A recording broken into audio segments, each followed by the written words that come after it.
Hello student, myself Puneet Pandey, your faculty of science and technology. बच्चों, आज हम बात करने जा रहे हैं अल नीनो के बारे में। तो अल नीनो क्या होता है, इसके बारे में बात करते हैं। अल नीनो को अल नीनो सदर्न ऑक्सीलेशन या ENSO के नाम से भी जाना जाता है। और अल नीनो में होता क्या है, तो बेसिकली एक कंट्री है आपके साउथ अमेरिका में, and that particular country is known as Ecuador. ठीक है, तो ये जो इक्वाडोर नाम का देश है इस जगह पर पड़ता है। और इस इक्वाडोर नाम के देश के बगल का जो समुद्र का जो पानी है वो कुछ वर्षों में कभी कभी जो है हर 2 से 3 वर्षों में काफी ज्यादा गर्म हो जाता है। करीब कितना गर्म, 1 से 2 डिग्री सेंटीग्रेड तक ये पानी गर्म हो जाता है। और इस पानी के गर्म होने का जो ये जो फिनोमिना है, जो ये घटना है, इसी घटना को हम अल नीनो के नाम से जानते हैं। तो ये अल नीनो का प्रभाव क्या होता है कि जब कभी भी पानी गर्म होगा तो उसकी वजह से जो समुद्री जीव है, जैसे कि मछलियां वगैरह है, इनकी संख्या काफी कम हो जाती है, इनकी मृत्यु होना शुरू हो जाती है। और समुद्र में जो वनस्पतियां हैं, कोरल रीफ्स यानी कि प्रवाल भित्तियां, जिनको हम मूंगा भित्ति भी कहते हैं, ये भी समाप्त होना प्रारंभ कर देती हैं। अर्थात अल नीनो का जो प्रभाव है वो हमारे जो इकोसिस्टम है, समुद्री इकोसिस्टम, और साथ ही साथ जो हमारा टेरेस्ट्रियल इकोसिस्टम यानी कि स्थलीय जो पारिस्थितिकी तंत्र है, उस पर इसका प्रभाव हमेशा निगेटिव ही देखा गया है, या ऋणात्मक प्रभाव ही देखा गया है। ये समुद्र के लिए भी नुकसानदायक है और साथ ही साथ ये जो हमारे स्थल मंडल के जितने भी देश वगैरह हैं उनके लिए भी ये नुकसानदायक है। तो अल नीनो ये उत्पन्न कैसे होता है, इसके बारे में बात करते हैं। तो सबसे पहले समझिए कि पृथ्वी जो है वो वेस्ट से ईस्ट की तरफ यानी पश्चिम से पूरब की तरफ घूमती है। ठीक है, तो पृथ्वी हमारी पश्चिम से पूरब की तरफ घूम रही है। इस कारण जो इक्वेटर यानी विषुवत रेखा या पृथ्वी के बीच में जो हवाएं हैं, जो पवन है, वो ईस्ट से वेस्ट की तरफ यानी उल्टी दिशा में ईस्ट से वेस्ट की तरफ ये पवनें चलना शुरू हो जाती हैं। तो यहां पर ये पवनें जो आपके इक्वेटर पर चल रही, these are very strong winds. और ऐसी स्थिति में होता क्या है, अगर हम ध्यान से देखिए तो इक्वेटर के ऊपर की जो क्षेत्र है, इन एरियाज में नॉर्मली वायु दाब सामान्य से ज्यादा होता है। These are the high pressure areas, and the reason is that these particular areas are high pressure area because at equator you see that at equator the temperature is comparatively higher than the all of the other areas of the earth। तो जो हमारी जो विषुवत रेखा है, विषुवत रेखा पर जो तापमान है वो सामान्य से ज्यादा होता है, और अन्य क्षेत्रों में जो तापमान है वो सामान्य से कम होता है। तो जहां पर सामान्य से तापमान कम होगा यानी कि जहां पे ठंडा मौसम होगा, वो एरिया हाई प्रेशर एरिया या उच्च वायु दाब के क्षेत्र होंगे। और इक्वेटर चूंकि यहां पे तापमान कैसा है, यहां सामान्य से अधिक तापमान है, ये गर्म क्षेत्र है, इस वजह से ये एरिया होता है लो प्रेशर एरिया, यानी कि यहां पर वायुदाब कम होगा। तो कॉमन सेंस की बात है कि हमारा इक्वेटर पर लो प्रेशर एरिया है, यानी कि यहां पे वायुदाब सामान्य से कम है, तो हवा कहां से कहां बहना शुरू होगी, हाई प्रेशर एरिया से किसकी तरफ, लो प्रेशर एरिया की तरफ हवा बहना शुरू होगी। और ऐसी स्थिति में जब ये हवा कहां पहुंचेगी, इक्वेटर पर, तो हमें पता चल रहा है इक्वेटर पे हवा ईस्ट से वेस्ट की तरफ फ्लो कर रही है। और साथ ही साथ ये एरिया कैसा है, लो प्रेशर का एरिया, यहां पर कम वायुदाब है। ऐसी स्थिति में हाई प्रेशर एरिया से बहने वाली पवन जब इक्वेटर के पास पहुंचेगी तो वो भी पश्चिम दिशा की तरफ वो डिफ्लेक्ट हो जाएगी, चाहे वो नॉर्थ की तरफ से आए और चाहे वो हवा साउथ की तरफ से आए, दोनों तरफ की पवनें जो हैं वो बेसिकली वेस्ट की तरफ डिफ्लेक्ट हो जाती है। इन पवनों को हम विशेष रूप से तकनीकी रूप से ट्रेड विंड्स कहते हैं। तो हमें समझ में आ रहा है कि इक्वेटर पर पृथ्वी के घूर्णन की वजह से हवाएं जो है वो वेस्ट दिशा में जा रही थी, और इसी वजह से ऊपर से आने वाली विंड्स, जिनको हम ट्रेड विंड्स है, वो भी डिफ्लेक्ट होकर वेस्ट डायरेक्शन में मूव कर जाती हैं। और इन विंड्स को हम नॉर्थ ईस्ट ट्रेड और साउथ ईस्ट ट्रेड के नाम से जानते हैं। तो इनसे फायदा क्या होता है, these trade winds are very strong winds. ये जो ट्रेड विंड्स हैं वो बहुत ही ज्यादा ताकतवर विंड्स होती हैं। और मान लीजिए अगर इस स्थान पे बहुत ज्यादा गर्म पानी स्थित है, तो ये जो ट्रेड विंड्स हैं ये अपने साथ ये गर्म पानी को यहां से मूव करके ले जाएंगी। तो अगर हम ध्यान दें तो जो हमारा इक्वेडोर का जो क्षेत्र है, इक्वेडोर वाला जो एरिया है, जो इस देश के पास का जो समुद्री पानी, ये कैसा है, काफी गर्म है। और जब ट्रेड विंड काफी स्ट्रांग होती, काफी ज्यादा ताकतवर होती है, तो ये सारा का सारा पानी इस इक्वेडोर के एरिया से हटकर ऑस्ट्रेलिया के पास पहुंच जाता है। और इस वजह से यहां पर गर्म पानी समाप्त हो जाता है और इसकी जगह लेने के लिए आ जाता है ठंडा पानी। तो जब गर्म पानी ऊपर से हट के जा रहा है किधर, ऑस्ट्रेलिया की तरफ, मान लीजिए कि किसका कोस्ट है, that is the coast of Ecuador, और यहां से ये पानी किसकी तरफ जा रहा है, ऑस्ट्रेलिया की तरफ। और ऑस्ट्रेलिया की तरफ इसको लेके कौन जा रहा है, जो हमने अभी भी सीखा, विशेष प्रकार की पवनें जिनका नाम होता है these are known as trade winds. तो ट्रेड विंड्स गर्म पानी को लेकर यहां से जा रही है, उसका स्थान लेने के लिए समंदर के नीचे से ठंडा पानी यानी कि कोल्ड वाटर ऊपर आता है। कोल्ड वाटर की खास बात क्या होती है, कोल्ड वाटर में होते हैं मिनरल्स, यानी ये एक तरह का मिनरल वाटर होता है। और जब मिनरल्स से भरपूर ये पानी हमारा जो ऊपरी सरफेस एरिया है जहां यहां पर पहुंचता है, तो इस जगह पर जो जीव जातियां हैं, फाइटोप्लैंक्टॉन्स यानी कि प्लवक, एल्गा यानी कि शैवाल, और बाकी के जो हमारी मछलियां वगैरह, उनकी मात्रा बढ़ जाती है। तो जब कभी भी ट्रेड विंड कैसी होगी, जब कभी हमारी ट्रेड विंड कैसी होगी, स्ट्रांग होगी, whenever the trade wind is strong, जब कभी भी ये पवनें बहुत ज्यादा ताकतवर होती तो सारा का सारा गर्म पानी उठाकर ये कहां लेके चली जाती हैं, ऑस्ट्रेलिया के पास लेकर चली जाती हैं। और इस वजह से इक्वेडोर के पास का एरिया जो है, जो समुद्री क्षेत्र है, वहां पर पानी नॉर्मली कैसा रहता है, it is a cold water. और इस फिनोमिना को हम लोग कहते हैं that is known as La Nina. तो La Nina is the opposite of the El Nino. और इसकी खास बात क्या है कि जब ला नीना फिनोमिना होगा, जब हमारा पानी काफी ज्यादा ठंडा होगा इक्वेडोर के पास, तो अभी अभी हमने सीखा कि मिनरल वाटर जैसा बन जाता है और यहां पर मछलियों की मात्रा जो है वो बढ़ जाती है। Opposite of this particular phenomena there is an another phenomena which is known as El Nino, जिसके बारे में हम लोग बात कर रहे हैं। और ये कब उत्पन्न होगा, जब ट्रेड विंड्स हमारी कैसी होंगी, वीक।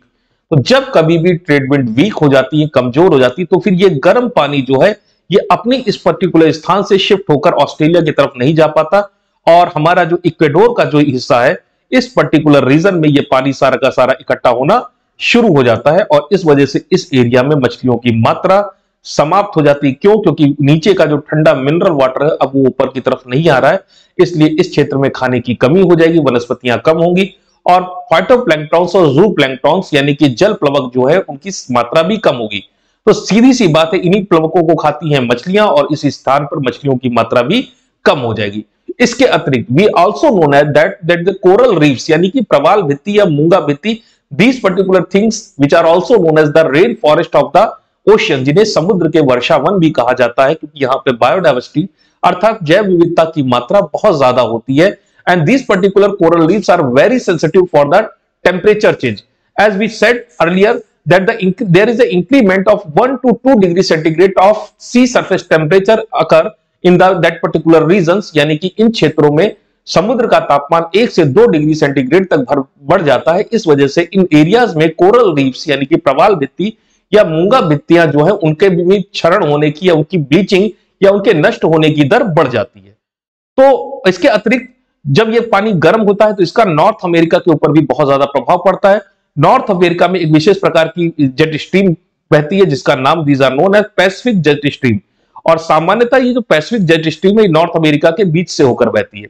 आपको डायग्राम में दिखाई पड़ रहा होगा कि ये जो पैसिफिक जेट स्ट्रीम है ये अब जो है थोड़ा सा नीचे यानी कि साउथ की तरफ शिफ्ट हो गई है, और इस वजह से जो नॉर्थ अमेरिका जो कि काफी ज्यादा ठंडे मौसम के लिए जाना जाता है, वहां पर मौसम अब कैसा हो गया है, it is comparatively quite warm. यानी कि नॉर्थ अमेरिका का मौसम गर्म हो जाता है, कैलिफोर्निया वाले क्षेत्र काफी गर्म हो जाते हैं, अलास्का के क्षेत्र, और इन क्षेत्रों में जंगलों में आग लगने की संभावना पहले से ज्यादा बढ़ जाती है।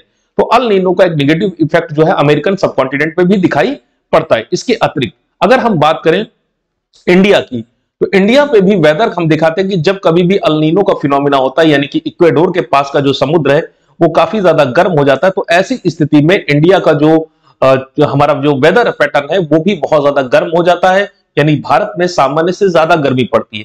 इसके अतिरिक्त एक और ड्रॉबैक यहां पे दिखाई पड़ता है कि भारत में होने वाली जो बारिश की मात्रा है, बारिश की मात्रा में भी कमी दिखाई पड़ती है। तो जब जब कभी भी ये ट्रेड विंड कमजोर होगी तो अल नीनो का फिनोमिना स्ट्रांग होगा, इक्वेडोर के पास गर्म पानी इकट्ठा हो जाएगा, इसकी वजह से भारत में रेनफॉल यानी बारिश की मात्रा कम हो जाएगी और गर्मी बहुत ज्यादा बढ़ जाती है।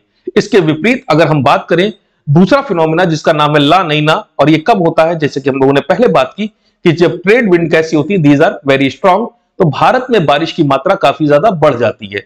और खासकर हमने देखा पिछले वर्ष कि सितंबर के महीने में भी बारिश की मात्रा जो है सामान्य से ज्यादा दिखाई पड़ी भारतवर्ष में, और ये लगातार 3 सालों से होता जा रहा है कि लगातार 3 सालों से भारत में ठंड का मौसम सामान्य से ज्यादा ठंडा और बारिश का जो मौसम है वो सामान्य से ज्यादा बढ़ा, यानी बारिश की मात्रा भी ज्यादा बढ़ गई है भारत में, और लगातार बारिश जो है लंबे समय तक होती रहती है। और इस पर्टिकुलर फिनोमिना का नाम रखा गया ट्रिपल डिप ला नैना, ये बड़ा ही बहुत आसानी से नहीं या जल्दी जल्दी होने वाला फिनोमिना नहीं है, लेकिन हमने देखा कि लगातार 3 सालों तक लगातार अल नीनो का अपोजिट यानी कि अल नीनो में बारिश की मात्रा कम होती है जबकि ला नैना में ज्यादा होती है, और लगातार 3 सालों से ला नैना की कंडीशन इंडियन सबकॉन्टिनेंट में प्रिवेल कर रही है, और ऐसी स्थिति में यहां पर दिखाई पड़ रहा है कि बारिश की मात्रा सामान्य से ज्यादा बढ़ गई है।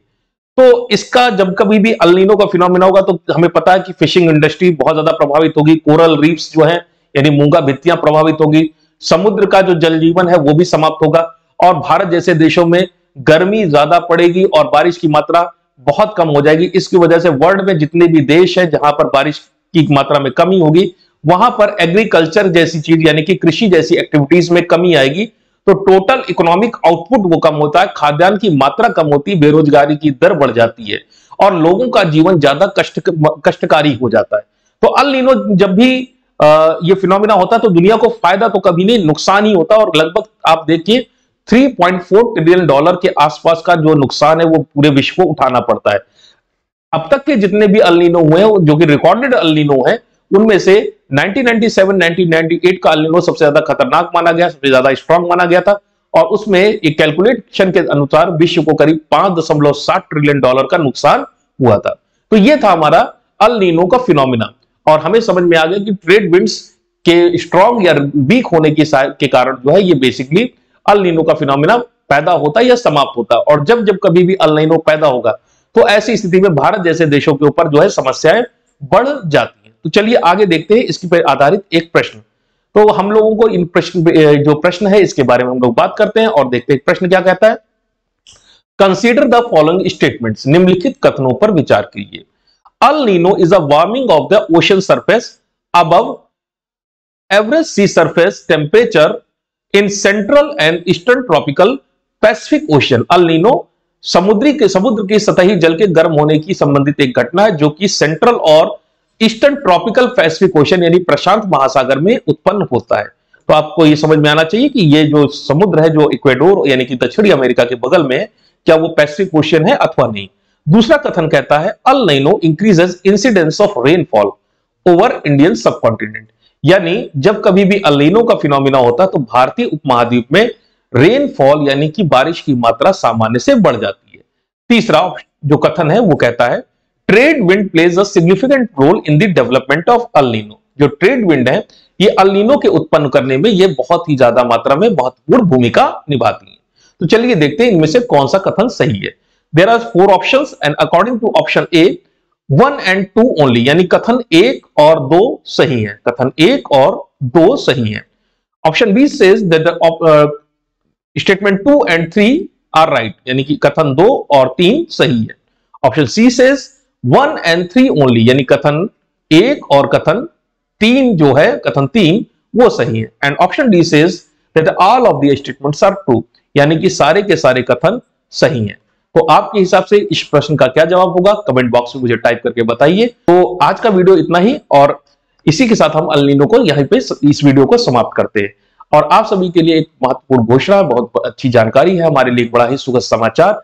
हमारा जो एक स्टूडेंट है जिनका नाम है अर्नव मिश्रा, उन्हें इंडियन एडमिनिस्ट्रेटिव सर्विसेज में 56 रैंक उन्हें प्राप्त हुई है, और ये यूपीएससी का जो फाइनल रिजल्ट है वो आ चुका है, और there is a very great moment of proud and honour for us.